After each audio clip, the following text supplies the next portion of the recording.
गुलाम नबी आजाद, ज्योतिरादित्य सिंधिया, जितिन प्रसादा, कपिल सिब्बल, क्या इन सब के बाद अब शशि थरूर की बारी है? कांग्रेस छोड़ चुके बड़े नेताओं की लिस्ट में एक क्लियर पैटर्न दिखाई देता है। हर बार कहानी लगभग एक ही होती है। एक नेशनल चेहरा, ऑर्गेनाइजेशन से नाराजगी, लीडरशिप से दूरी और फिर एग्जिट का रास्ता। अब इसी कड़ी में शशि थरूर का नाम चर्चा में है। केरला असेंबली इलेक्शंस अप्रैल 2026 में होने हैं, जहां कांग्रेस का प्रेजेंस पूरे देश में लगातार घट रहा है। केरला आज भी कांग्रेस के लिए एक स्ट्रॉन्ग होल्ड माना जाता है।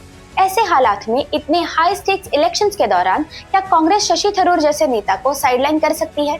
शशि थरूर के बारे में ये चर्चा और तेज हुई जब हाल ही में हुए कांग्रेस पार्टी के एक इम्पोर्टेंट मीटिंग में थरूर मौजूद नहीं थे।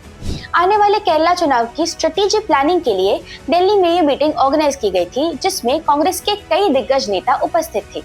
पर शशि थरूर ने इस मीटिंग के बजाय केरला के कोड़िकोड में होने वाले लिटरेचर फेस्टिवल को चुना और वहां अपनी उपस्थिति दर्ज की। थरूर जी ने क्यों इतनी क्रूशियल पार्टी मीटिंग स्किप कर दी?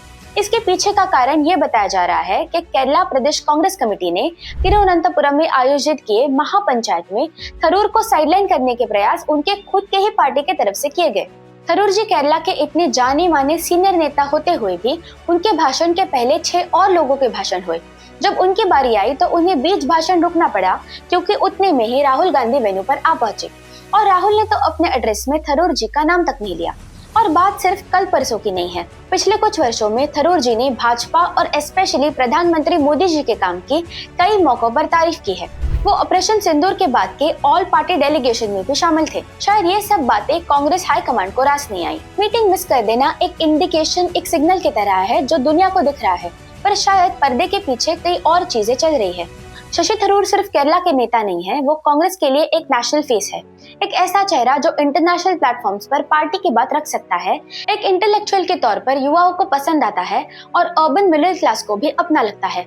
ऐसे समय में जब कांग्रेस को हर राज्य में स्ट्रॉन्ग और रिकॉग्नाइजेबल चेहरों की आवश्यकता है, क्या थरूर को साइडलाइन करना पार्टी के फायदे में है या एक राजनीतिक गलती? आज की तारीख में कांग्रेस के पास कुछ गिने चुने ऐसे चेहरे हैं जिन्हें एक से अधिक राज्यों में लोग पहचानते हैं।